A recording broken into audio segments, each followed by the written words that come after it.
Hey, what's up, everyone? This is Gerron with Big Dreams. In this video, I want to give you 5 practical ways to increase your sales if you are experiencing a decline in sales volume. So, without further ado, let's just go ahead and jump right into the material. Okay, so I'm going to share my screen with you guys so that you can kind of get an idea of um, what to be looking for. And the first thing is to make sure that your prices are competitive. There are times when you may have an item and you think it should have sold already and it hasn't. And it may be because you have it priced too high, or maybe the shipping is too high, or maybe you need to just do free shipping on it. And so, one of the ways to really just kind of test to see if your items are priced accordingly is to look into Terapeak and see, just what the other items in that market are going for. So let's just put in like a Nike hat. Let's see if I even have a Nike hat. Yeah, so just so happens I do have a Nike hat. And you can see that this one has been sitting here since December. Both of these actually have been sitting here since December. So um, perhaps, I should consider changing the price on there, because I want to go over here and I'm going to go to the Terapeak. Let's see here. And we'll put in Nike hat, because remember I have it priced at 17 bucks and the shipping is $4.96 on it. So I'm going to come over here and put in just Nike hat. I'll do men, and then I'm going to go use because it is pre-owned. And let's just see what the market reflects. Let's see how far off, or if I'm on, or what changes need to be made. So you come over here and you see that the average sold price is $22.35. Shipping is $6.89.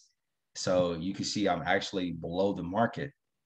But when I come over here, I look and see that that one sold for $11 with free shipping, $10, $5 shipping. You just kind of go down here. You see there was one anomaly right here, and it sold for 39, and that's what took up the average. But as I scroll down, you can see that the majority of these, are probably a little bit cheaper, with the exception of the $19 and $5 shipping one. So, but most of these are right around the, see this one right here, taking up that average again. So I can see that, okay, if I were to lower my price a little bit more, possibly add in free shipping, then that hat will probably sell a lot quicker.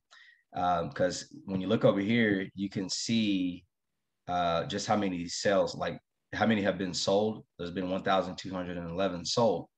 And I would venture to guess that there's even more available currently. So you're dealing with a lot of competition. And one of the ways to fight through that competition is to, have more competitive pricing, something that is going to appeal to that buyer a little bit more. Okay. And then another thing that you can do is to list more. So I'm going to come over here to my active listings. And right now I'm at 982 listings, and I've been averaging about 10 items a day. Okay.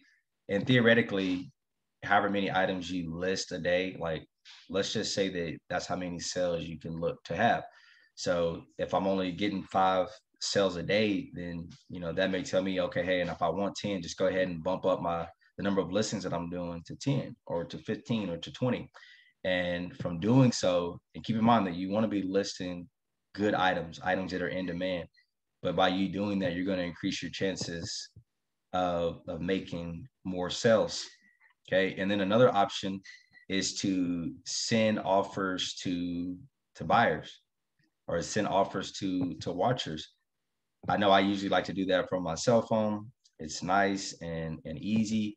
So I can see here that I've got watchers right here. I've got a watcher right here. This is a warm lead. So I definitely want to try to see if they're willing to bite at an offer that I send their way. Okay. And you'll have these on your phone. It'll populate. And so what you do from there is just go out and send out an offer. I've been doing 2 offers a day. So I'll do it once in the morning and then again in the evening time. And I've noticed that my sales have definitely increased from doing so. And then another option that you could utilize is to turn on your promoted listings.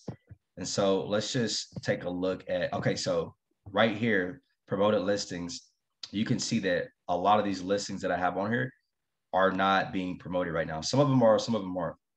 Some of my newer ones, I haven't needed to put the promoted listings on. So, but if I wanted to, I could come over here and they have a suggested ad rate of 6%. I never really go with their ad rate because I just don't believe that it needs to be that high. You could go with 2%, 1%, just kind of depends on you. But you come over here and it'll tell you, you know, what you're going to end up having to pay if that item does sell through that promoted listing feature. So, but you can come over here and adjust it to whatever you want to adjust it to. And a comfortable percentage for me is around 1 or 2%, like I said. In doing so, you're going to get a boost, you know, initially you'll get a boost. And so it'll definitely help you out just kind of in the short term. I don't believe that it helps you out, you know, over a long period of time, but initially, like just to kind of jumpstart your sales, it'll definitely be a good option for you.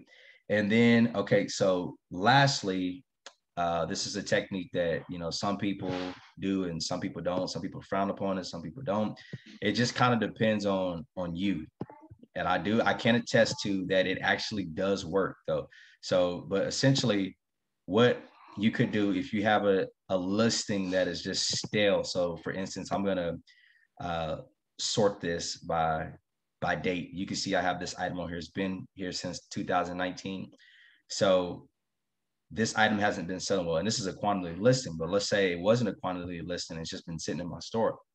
Well, it's gotten really old, it's gotten really stale. And one thing I could go and do is to end this item right here. Okay, so I'm gonna go here in the item, and it wants me to put my password in, but I'm not gonna do that right now. But normally let's say you can end that item. And what you could do is you could sell similar. So basically it's going to be that exact same item, exact same record. Everything is going to be the exact same. However, it's going to have a completely new item number and it's going to be treated as a new product in eBay site, which means it's going to be boosted up in the algorithm. So it's going to actually give that item a new life, so to speak. So that is definitely a tactic that you can use. I know people who utilize this daily. They will go through and delist, you know, 50 to 100 items, just kind of depending on however many they have in the store. And it helps them just to keep their items fresh and keep them at the top of the ranking. So again, let's go over it again. So if you are having slow sales, then list more, check your prices to make sure that they're competitive, send offers to watchers, turn on promoted listings, and then lastly, end and sell similar from your stale or old listings. So I know these are tried and true. I use these daily. I use these often, especially whenever I am noticing a dip in my sales. I use one of the two or one of the 5. And then as a bonus, I'll go through and, you know, turn on promotion. So I'll have like sales for my stores as well. And that really helps out as well, especially initially.